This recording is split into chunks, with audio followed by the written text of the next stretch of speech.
partly with Jude, it just goes back. It's almost like Revelation. Remember, I would always say that there's 404 verses Revelation and there's 800 allusions. Jude has much less words, but so many allusions into stuff that you're like, what? You know? And so it was really it's a blessing to read any type of these books that we don't really get into. But the sequence that I'm mentioning is after we're done Jude, does anybody know what comes before Jude? John. Third John. Third John. Yeah, that's it. There we go. So Third John. Third John is interesting for me, particularly because that's the only real graded commentary that I ever did with these little word trees on it. That you ever see word trees where like you'll go make a sentence and then there's this little thing that they stick out and you have no idea why somebody does that with its grammar-esque type thing, and it's like a. So I don't even know. I didn't get a good grade on that, but the commentary of the research I did. But it was Third John, and it was a guy. This guy's name was Paul Fink, Dr. Paul Fink, and Ronnie had a great relationship or loved his wife, yeah, his wife, Mrs. Fink, yeah, and he was just good. He was a sage in Liberty University. He's gone to be with the Lord now. He's having some great Bible studies now. But he taught inductive Bible study, and that was really cool. But the goal of this class for Third John was to do a commentary, and I don't know where that is, by the way. So I won't indulge you with that. And then we'll go after Third John. We'll go to Second John, and then First John. Okay. Second John is just to kind of wet your whistle. Is interesting, and you can read it. Of course, it's a very one-chapter book. It is told to be a personal letter to Jesus' mother, Mary. So if you read it in the context of that, you can see how that works within that. So it's a very interesting take on that, if you didn't realize that. And Third John covers a lot too as well. And then First John, we kind of know, even just by referencing here, First John. And First John is also John's only reference to the word Antichrist, which has nothing to do with Revelation, particularly at the context. So all that said, so everybody can be on the same page. Let's turn to Jude 8, which goes on one chapter, Jude 1, 8 through 13. Okay? And I didn't hand that one out particularly, but can somebody read that? Got it. Okay. 8 through 13? Yeah.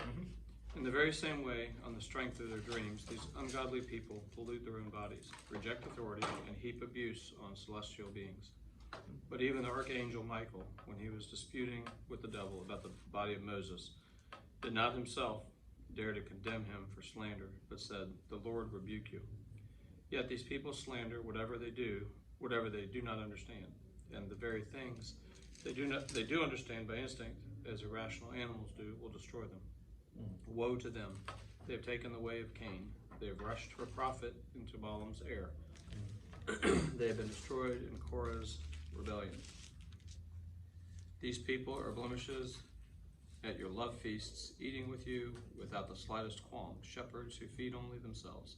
They are clouds without rain, blown along by the wind, autumn trees without fruit and unrooted, twice dead. Wow. 13 to be. Oh, that's 12, sorry. They are wild waves of the sea, foaming up their shame, wandering stars, for whom the blackest darkness has been reserved forever. That's awesome. Thank you.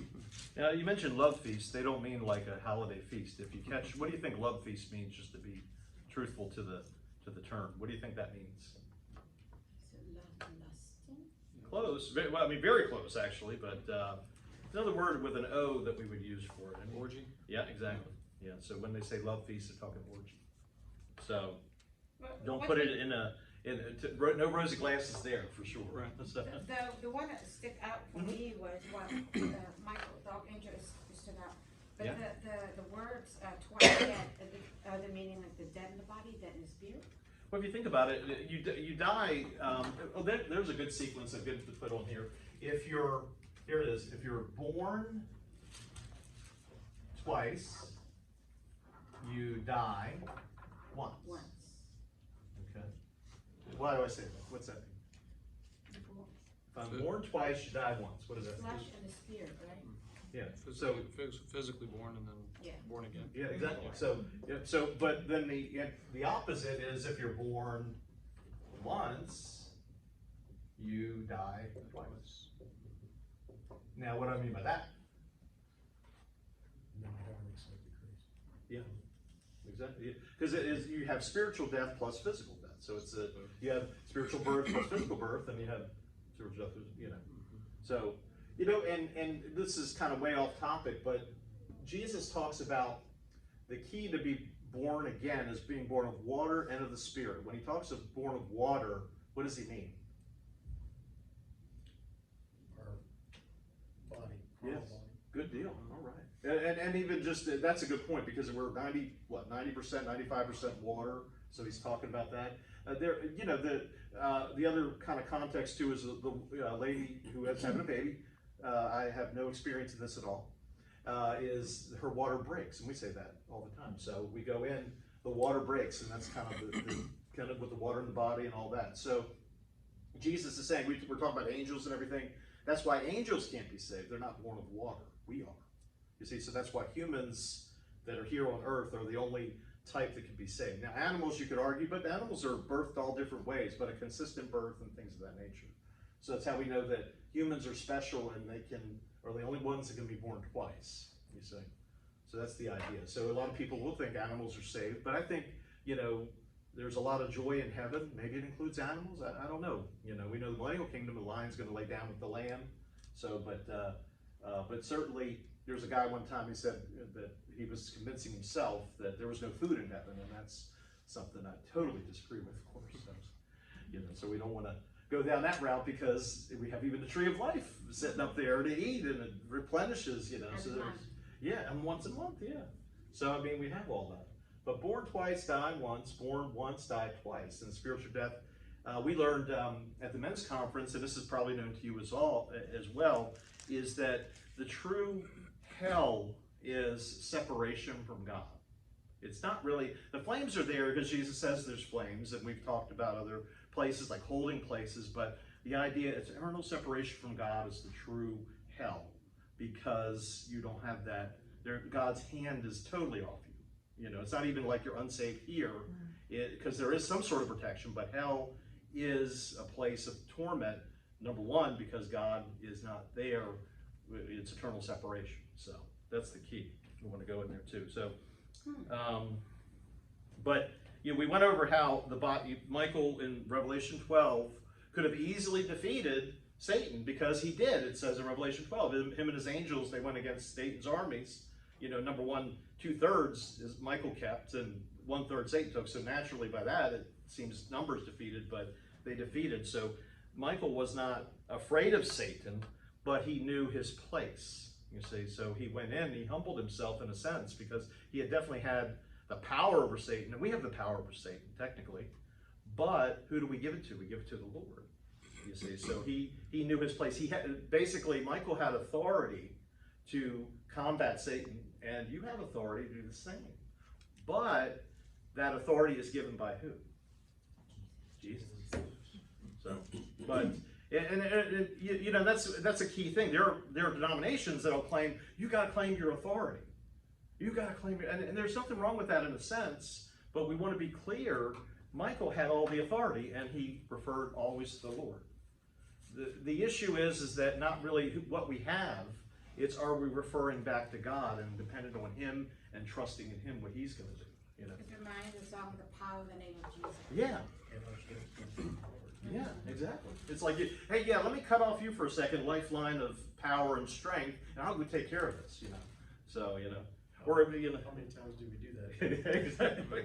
I can take care of this, God. I got this. Or the opposite too is that because there's an extreme on both. You could go in and sit at the chair and, God, you got that. All right, take care of it. I'll just sit here. And so one or two is like either I'm doing too much or too little. So the balance is there. So and Michael said he totally reserved himself for the Lord. He gave himself and knew what he could do. So that's the past. But we're going to talk about 3 stories here, and we're going to turn to each one that are going to bring some of this point home of the problems that Christians, or you can or non-Christians even, you could say, have. But again, this book is written to Christians, and so these are Christians that are not living, well, basically, they're not acting like they're saved, in effect. And you could say, but some of the outcomes we can see that because God is the one who judges where they go and knows their hearts. We'll see some of those guys. Can anybody guess what 3 stories we're going to talk about in verse 11 to narrow it down for you? Give me the 3 names that you have there. Cain. Balaam. And Korah. I like the name Korah. Sounds like a Thundar the Barbarian or somebody. It's like old TV shows. But it wasn't a good. So let's start off. I thought, why Cain? I know Cain did do all those things, but isn't it Jesus came in the line of Cain? No, line of Abel. I mean, line of was it no, Seth. I'm sorry. Okay, Yeah, Seth. Okay, because Abel didn't have a line. Yeah, no. Sorry about that. Okay. Yeah, was it because basically he had Cain and Abel, just that sequence, right? And we'll turn while you're doing that, we turn to Genesis 4:8 through 16 is what we're going to go through. Okay, I'll put it up here, and somebody has that, but in a second we'll read it. But no, Cain is two. So the first, let's rehash your Bible stories. Adam and Eve were the first man and woman. They had a sons. What were their names? Cain and Abel. Mm-hmm. And if I was teasing an older lady one time, and I said, "Can you put your cane on the floor, and I'll pick it up for you, so I can say I was raising Cain." And she's got a kick out of that because that's. And you were able.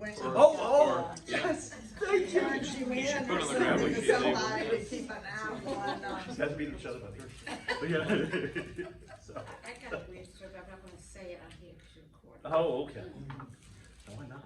It'll be good to have it in antiquity.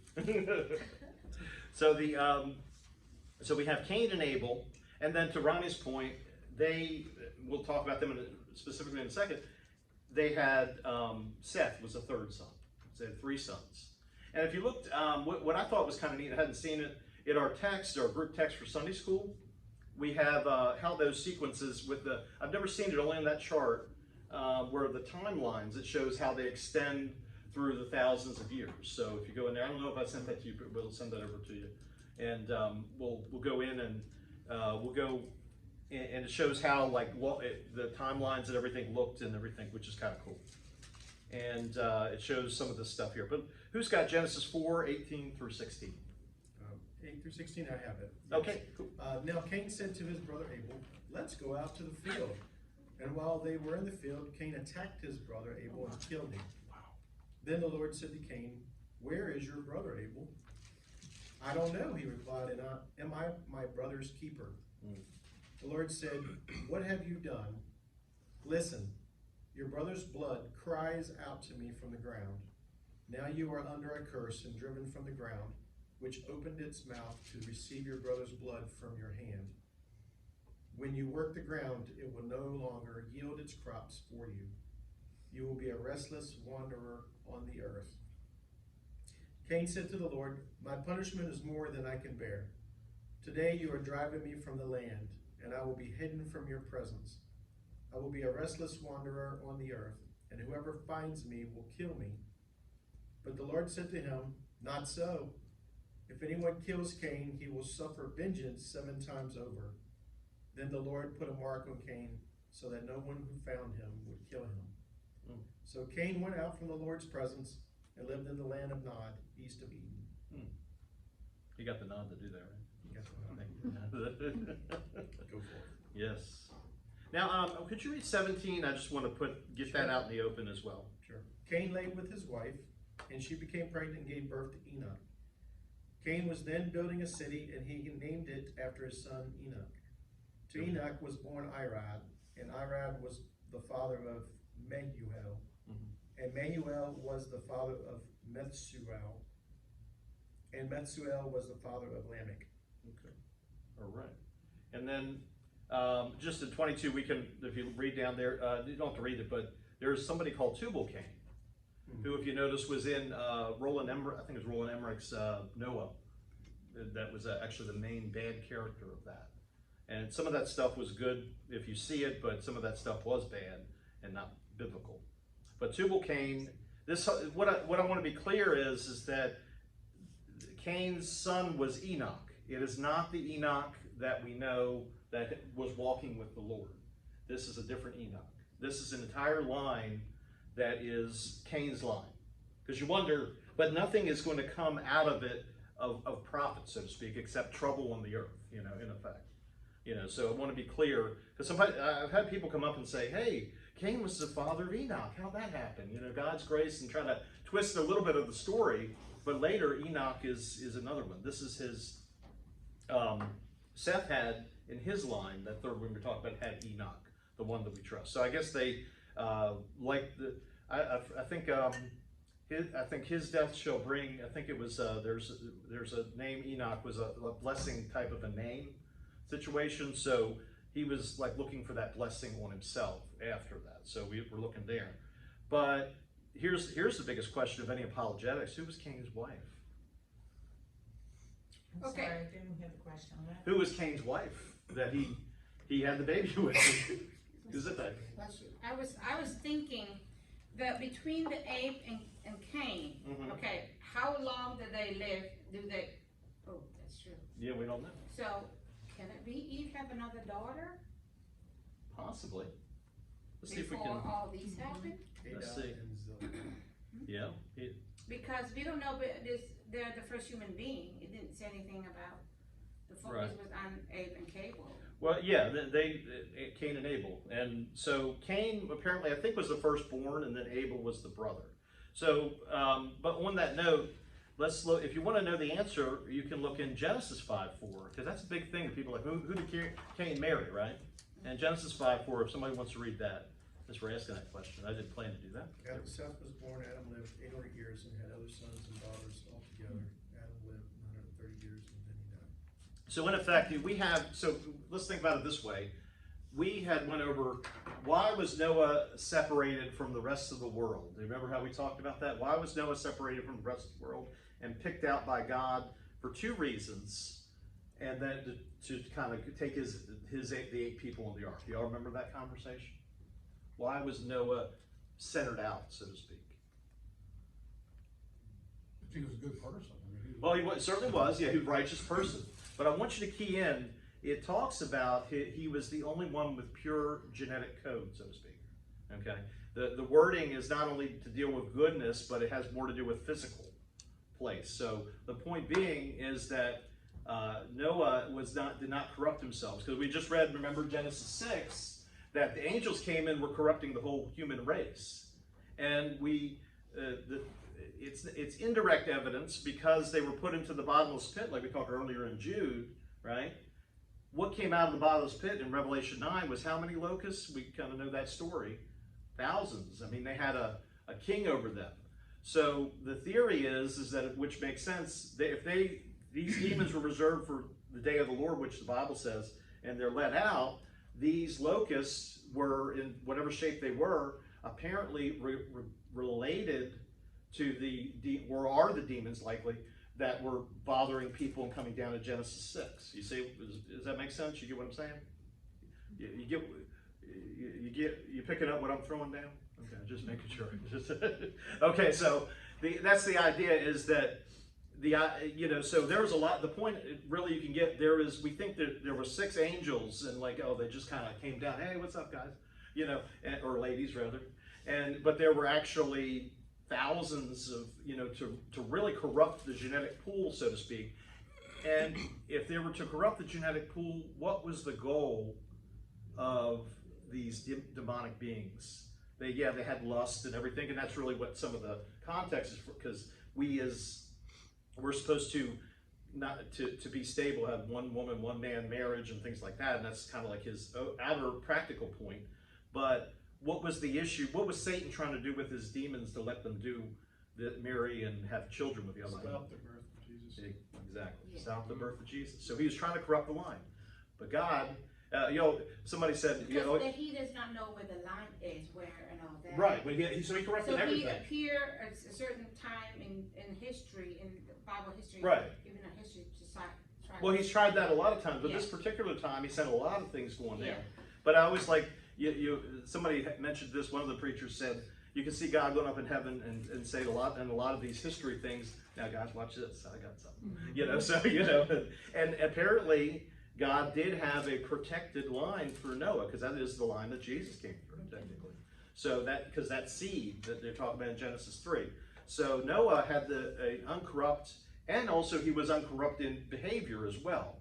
And so that was two things he had for him. Everybody else was like, you had giants rolling around. You had, people like 35 feet tall. In one of the things I threw out, do you remember them saying, this is a Bible story, right? They went into this land where Jericho was, and they said we were like grasshoppers. You may think that it was a metaphor. Yeah, we're small compared to them. If you follow the wording, how big are grasshoppers compared to you? You're pretty big. That comparison refers again to physical. There were people, just to get it out in the open, 35 feet tall. And you'd be like, Charles, you're a bad man. No, I'm not. Wasn't that before the flood? No, this is after the flood. That's who met with Joshua. So this is something that continued throughout the line. These particular first people were, so they must have done it a lot, apparently, because that's how we come have giants and even Goliath himself. So Go back to your first question. what's that? About Tubal Cain, Yeah. how he married. So this is not, okay, for an example, he killed his brother and then he's married somebody. It's not that time He married period. his sister, Yeah, bottom but line. Yeah. his sister. Yeah. But it's not the same time period. It might be like spread apart before he meet his wife. Maybe Yeah. that the descendant of Adam and Eve, because remember they lived 900 years old. Right. Plus. But see, I want you to read scripture for scripture, okay? When we're reading that, God told him, you're going to be a vagabond. What's a vagabond? It's like not Elton John with the Can You Feel the Love Tonight? No, it's Kings and Vagabonds. Anyway, but you don't remember that line. Do you remember that line? Am I crazy? You remember it, don't you? Tell me you do, please. You didn't remember Elton John? Can You Feel the Love Tonight? He didn't sing that might have been crazy. No, he said Kings and Vagabonds. Yeah. Live.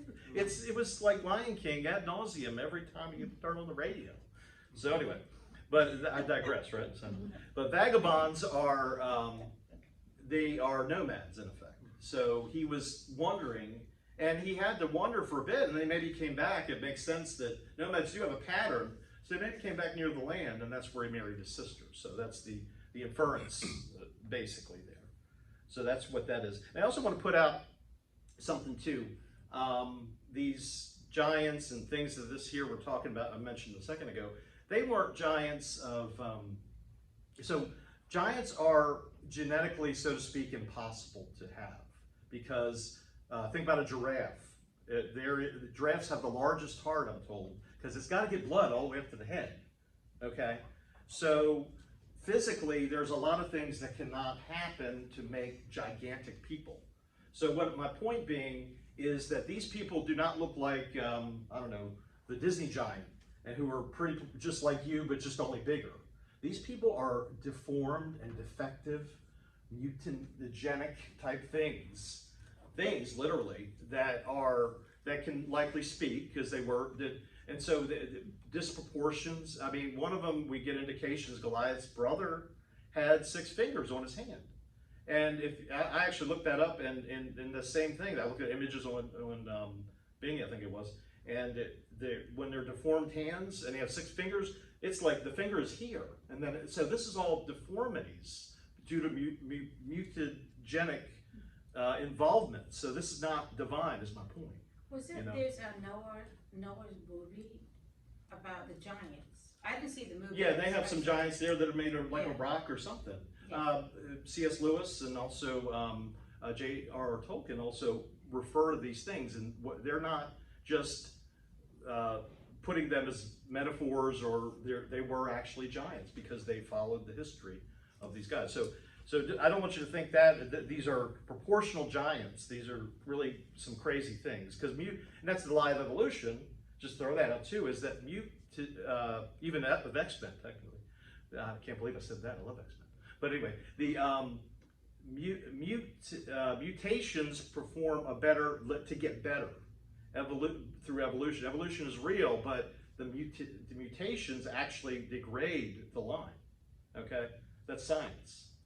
Mutations do not all of a sudden become something that's better than the previous. Mutations just digress the genetic line. Does that make sense? So that's why evolution is not true from a macro sense, that the dinosaur laid an egg and out came a bird, or a bird laid an egg and out came a lizard. That can't happen, because that type of mutation doesn't happen immediately. Number one, it's only created that way, if it was and wasn't, and it just kind of comes out to the, it will not turn into another creature. That's the hopeful monster theory, they call that. So that's actually people. So see how it's weird of how believing in evolution takes a lot more faith than somebody creating who loves you a lot, or the most anybody could ever do. So anyway, so that just say, so right on that side of it, God makes sense is the bottom line.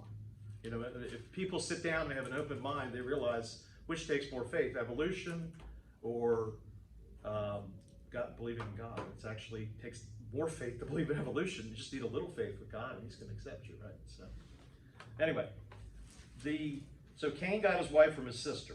But what was Cain's sin? Does anybody know?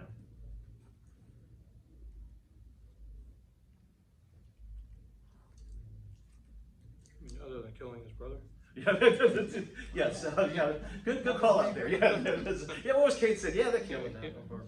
No, but true. What is his original sin? Cain had an original sin. That's like Adam had an original sin, and I was making a point earlier. What I meant was, by the way, is that how he could marry his sister, while you all thinking about what his original sin was, is that the genetic code was not totally corrupted.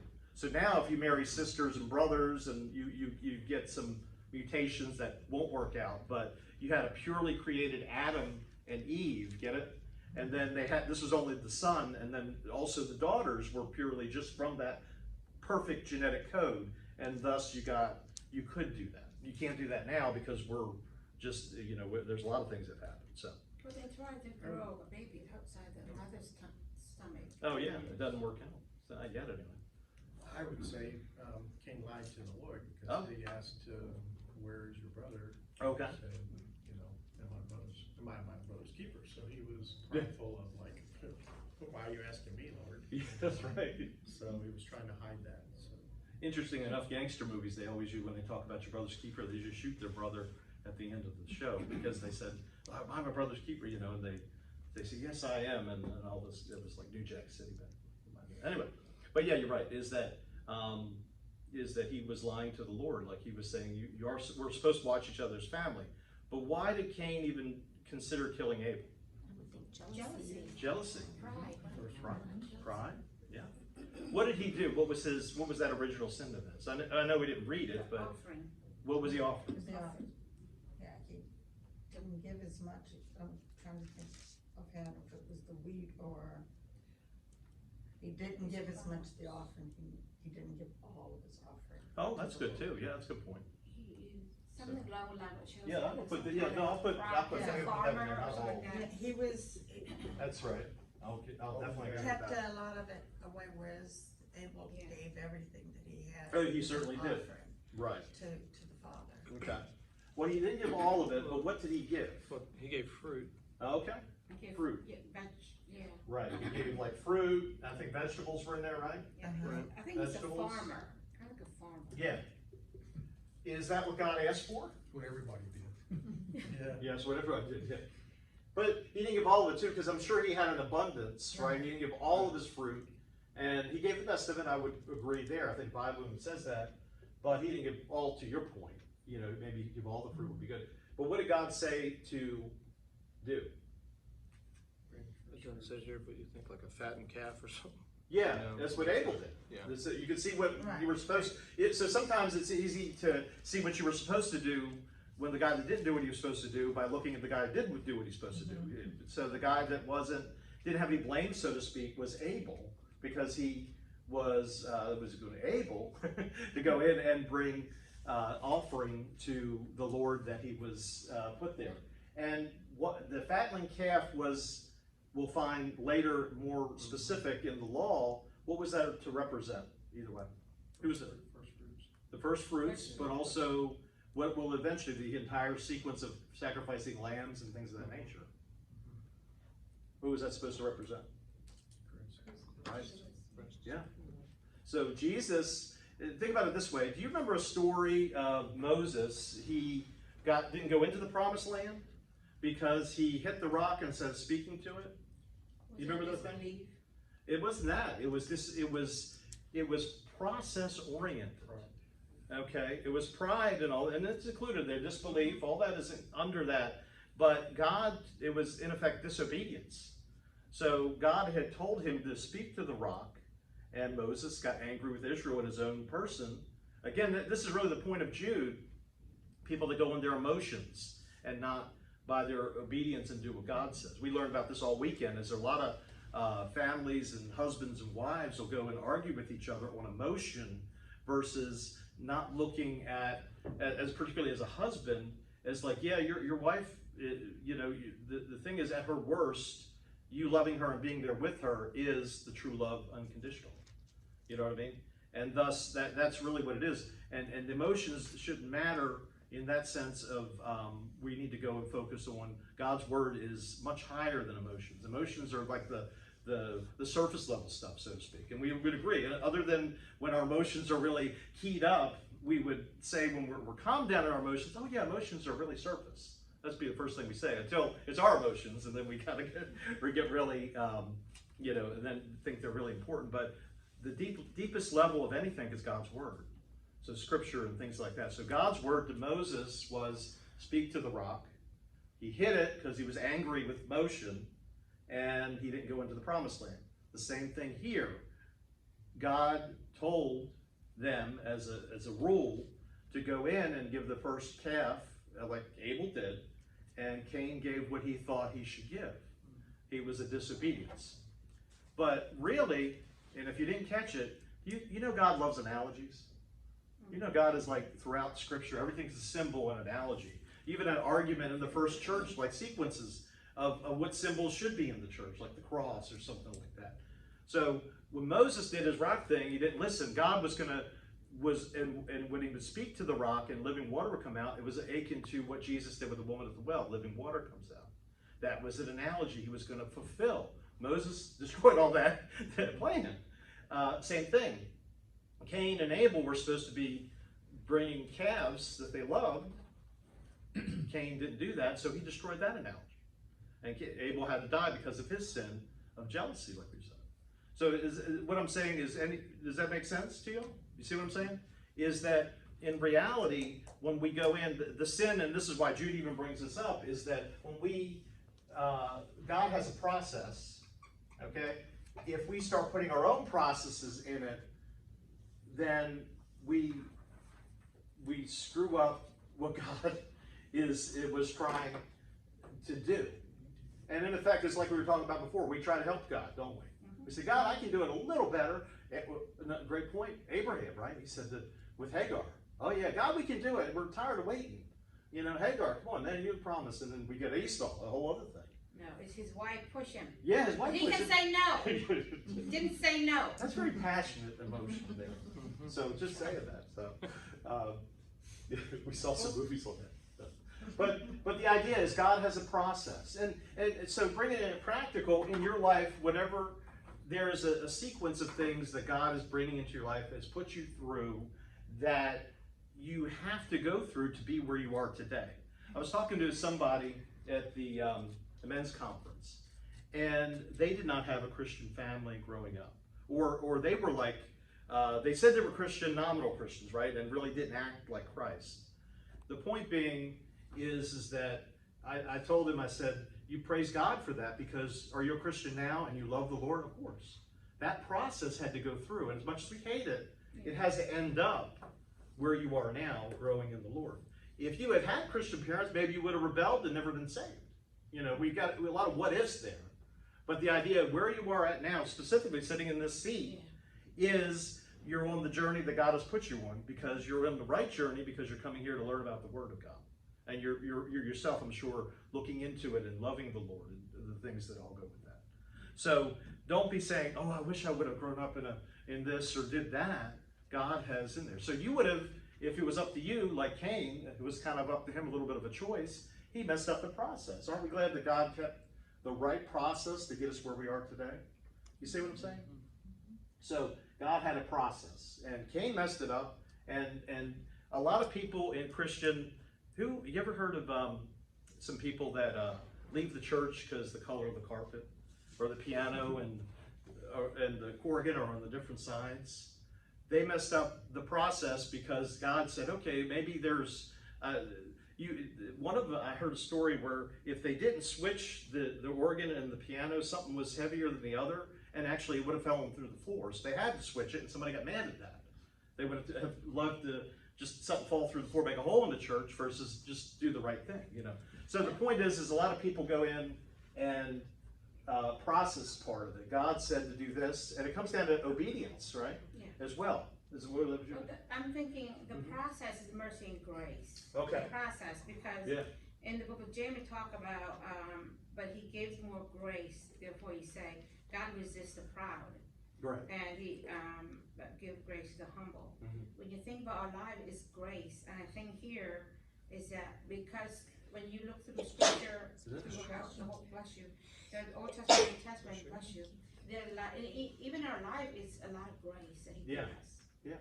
And he would have, you know, I think too, even though he killed Abel and everything, we saw God, think about it, God coming down to talk to you personally after you really didn't do nothing good at all. That's grace in itself. And you ask of God, you have nothing to ask of God for a seal, right? Yeah. And you ask for a seal. He still protected him too, because he was concerned that he was going to wander and he's going to get killed by somebody when they find him. Right. And so God's like, no, and he puts the mark on him. You're not going to be killed by somebody that finds And then we always ask the question who Cain's wife was, but guess what? If they were the first people, but we know there were more people, who was going to kill him? Right. You know, and that shows that there were more people around that would have had a stake in that too, as well. The logic. What were you saying, honey?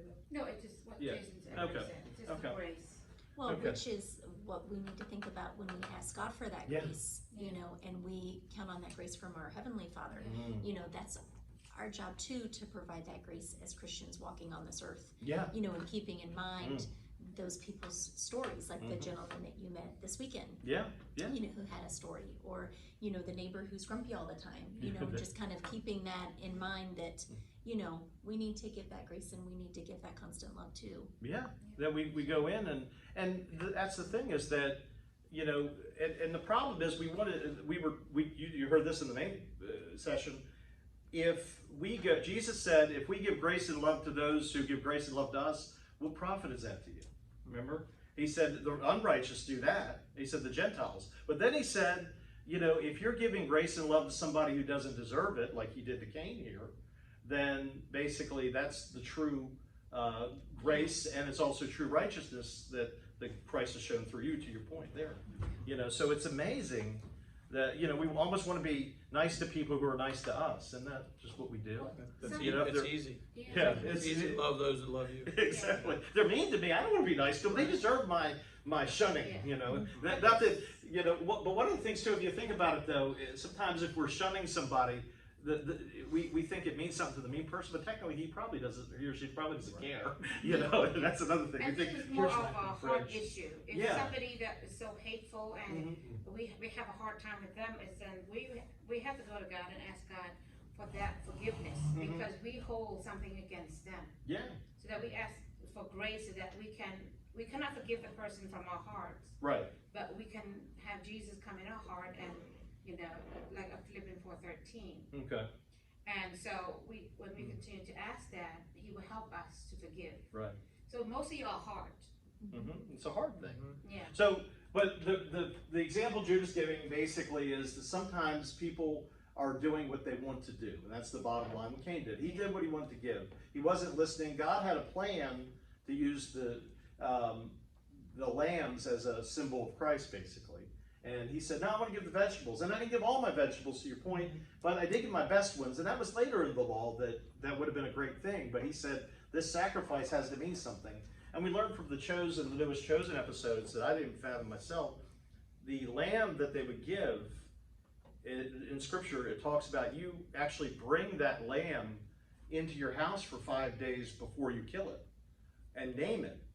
So thus, when you go in and kill the lamb, it's not just, hey, I'm going to the lamb, okay, let's kill this thing. You loved on that lamb, and you're supposed to almost to get this, a command to love, like we're commanded to love, right? We're supposed to love on that lamb and then kill it later, much as the sequence of Christ. So remember Mary put oil on the feet? You would actually put oil on the feet of the lamb, and that's the symbolization. All this stuff is symbols of Christ. And what you have is that Cain mucked it up. He said, so Abel did right, but Cain would have been the firstborn, I think, and he would have been. So a lot on Cain, but it's... Well, Abraham did too. Abraham sacrificed Isaac. Yeah, but he was obedient, Yeah. so that's the thing. Abraham, different faith that Hebrews says, talk about Hebrews, it says that Abraham believed God would raise him from the dead, even if he killed him, okay? But God couldn't do that either, because there was only one person that was to be that symbol as it would be Christ, so they couldn't raise him from the dead. All right, so we get this story here. The bottom line is Cain, those that are what Jude is talking about, are messing up God's process through pride and jealousy and all that kind of goes there. God has a plan, and they were all disobedient. So what God tells you, obey, is the outcome of this. So that's really what the lesson is. God tells you to do something, obey it, do exactly what he said. Don't try to go your own way. Go here. But let's go to the next one, because we got to, for time's sake. Okay, so let's go to, we had Cain, which is obviously a big subject. We could hang out for a little bit. Next is Balaam. That's maybe a little bit deeper. Who's Balaam? That's Cain. Anybody know that offhand? Anybody know who Balaam is? It's the donkey story. Exactly, donkey story. Okay. And that is in Exodus 20. Well, the donkey story is not there. Numbers 25, 1 through 9. So Balaam, his end game starts there. And somebody read that, please. And we'll kind of give some context to it, too. Moab seduces Israel. While Israel was staying in Shittim, I hope I pronounced that right, the men began to indulge in sexual immorality with Moabite gods. The people ate and bowed down before these gods, so Israel joined in worshiping the Baal of Peor, and the Lord's anger burned against them. The Lord said to Moses, "Take all the leaders of these people, kill them, and expose them in broad daylight before the Lord, so that the Lord's fierce anger may turn away from Israel." So Moses said to Israel judges, "Each of you must put to death those of your men who have joined in worship the Baal of Peor." Then an Israelite man brought to his family a Midianite woman right before the eyes of Moses and the whole assembly of God of Israel, while they were weeping at the entrance to the tent of the meeting. When Phinehas, son of Eleazar, the son of Aaron, the priest, saw this, he left the assembly, took a spear in his hand, and followed the Israelite into the tent. He drove the spear through both of them, through the Israelite and into the woman's body. Then the plague against the Israelites was stopped, but those who died in the plague numbered 24,000. Wow. So, why would I bring you there? This is the story, the end game of Balaam. There's lots to the story. The donkey is kind of the start. You think life doesn't imitate Hollywood, and Friday the 13th Part 2 pictured that with Jason. Exactly that scene. Where did they get it? They read the Bible. So interesting. You even have the Bible sequences pulled out of Friday the 13th, the series. Get out of here. So, yeah, I'm not saying to see it, but I'm seeing the allusions to Hollywood to go, don't see it. But we think they're so dark and, but here they are referencing exactly what a righteous man did. Now, that was Jason, or the bad guys, well, I'm righteous there. But a righteous man killed people who were in lust, in effect, is the bottom line. So here's their sins of Balaam. First of all, he didn't listen to his donkey. God was about to kill him, and the donkey told him, in another part of Numbers, to go in and not, you need to go off here and there. And he was about to beat the donkey, and the donkey actually talked. This is scripture, right? And he said, "Why do you beat me? trying to protect you in effect. And then he realized he saw an angel and was worshiping there. So he was going in and he was going to where he wasn't supposed to. But interestingly enough, God still used him because he was hired. The bottom line with Balaam, just for time's sake, is that he was using money. He lusted for money. Okay, basically, he was involved. He wanted profit. He was a businessman. He was a prophet that took money from people and did from whatever. It's almost that they used Balaam as some of these, kind of what is it? Not a metaphor, but the examples of churches that all they want is money, and they start selling T-shirts and it's a fanfare, and they usually this example of Balaam as this kind of situation because they'll do anything for money. Give me money for my charity. And or we're doing real good, just your last dollar and all this kind of stuff.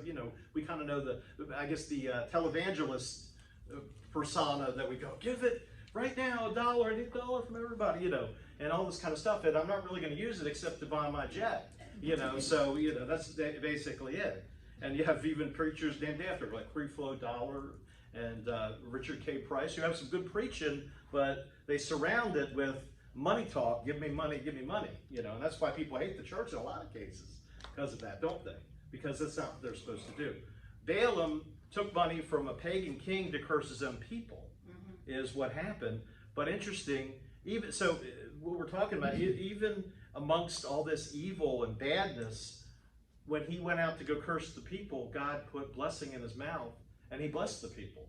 It's amazing. It's like he was about to rail on them, and God said, and it was like he gave out a blessing, like you will be this and that. And they didn't really say what the blessing was. So God has control of all these things. We kind of think, oh wow, God, why'd you let all this happen? He didn't. He put in to the sequence blessing to the people.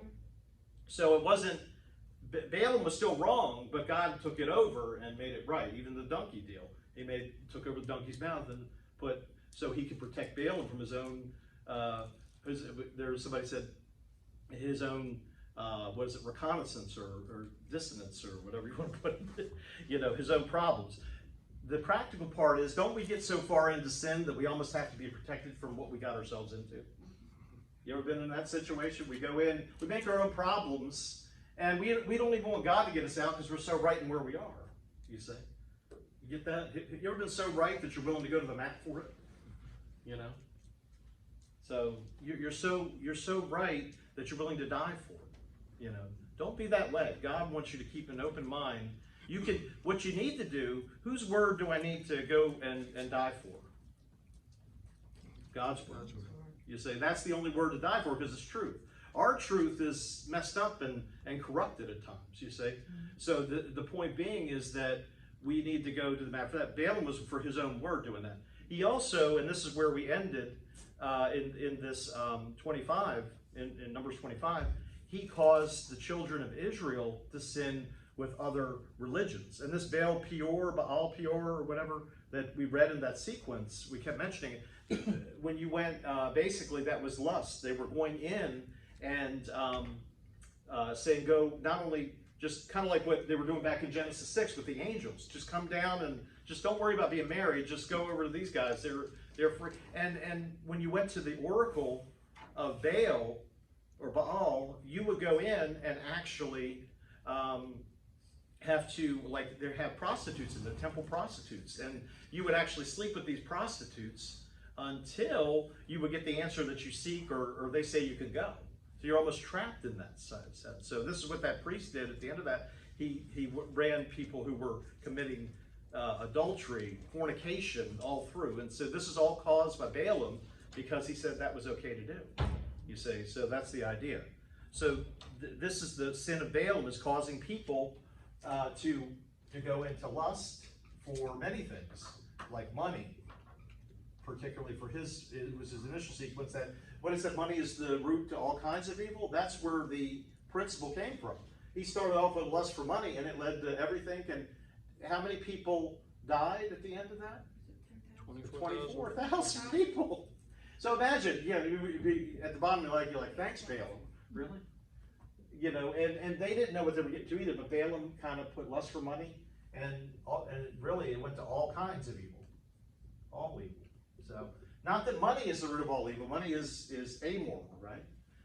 And like the internet is amoral, but you can do immoral things through it. And it's actually positive in some cases too. We use it every day for positive things. But you can do immoral things, same thing money, immoral things for money. You know, it's amoral. It depends on how you use it. It's a tool, you know.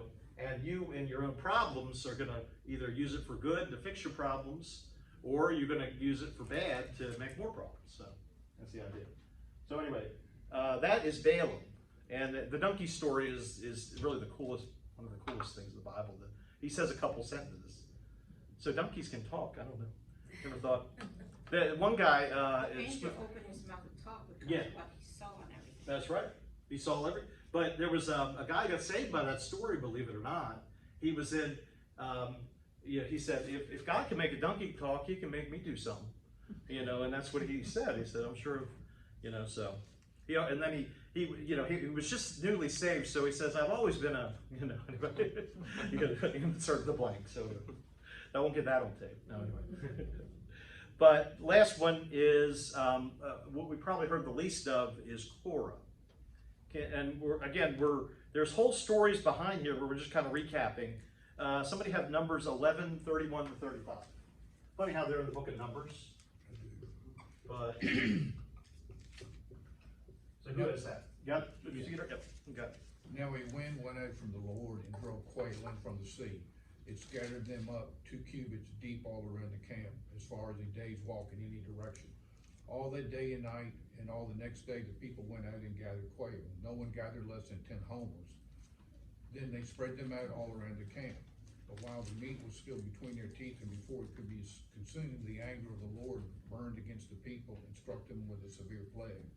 Therefore, the place was named Kibroth. Oh my gosh, how to write about it? Sorry. Because they buried the people who had craved other food. From that word, Kibroth, people traveled to Hazelroth and stayed there. Okay. Hazelroth. And, thank you for that. That's not what exactly I was looking for, so I must have wrote it wrong. I know, I was following up Balaam. Yeah, but this was here for Korah, but, okay, well, I'm going to have to just sequence Korah real quick. Basically, Korah said, so let's go back. You saw the movie 10 Commandments, okay? Do you remember a gentleman who was, you could see the spark of that getting into the desert, who was bothering Moses? His name was Dathan. It was like Joshua's, if you remember the story, just the movie, Cecil Bill, you had Dathan, who was I don't know, He's Egyptian, I think. He's Egyptian, he and the girl that Joshua loved. Yeah, the Joshua, he loved her, and then it was always an issue because he was trying to corrupt Moses. Dathan in Numbers is mentioned as helping Korah, and what Korah did was saying, why does God speak through Moses alone? What about us, in effect? And he caused basically another a lot of people to come out to the desert and have a face-off, almost like they did Elijah and the false prophets on Mount Carmel. Said, okay, we'll go right in the desert, and in effect they said, whoever is swallowed up by the earth, definitively is the one that was doing wrong. So they got out to the desert and they challenged the Lord. Moses didn't, but particularly Korah did. Yeah, I'll go for that. And kind of Moses was a little bit humbled in a sense, but still took the challenge and went out there. And what happened was, when they said, okay, God, do what you're going to do, Korah and thousands of his followers, the earth opened up and they went right to Sheol, which is the Hades, and then it closed back up. And then 250 of their supporters were burned by fire from heaven. So left standing was Moses and his followers, or those who were loyal to him. So God is the only one left standing. So the idea is going here with Korah and his people. You had Balaam, so you had Cain, where process and disobedience and all the things that go with that, and a lot of things that come out of that. Balaam had lust of money, which started all kinds of evil. Then you end up with Korah. Korah had an issue with authority, and we all do. We want to go in and do don't we have an issue with authority? I mean, as much as I say that the pastor's on equal level, the pastor has spiritual authority over us. And in fact, you know, if he's doing the right things that a pastor's supposed to do, he has spiritual authority. Now, some people can take that to an extreme and put him as God, and that's wrong.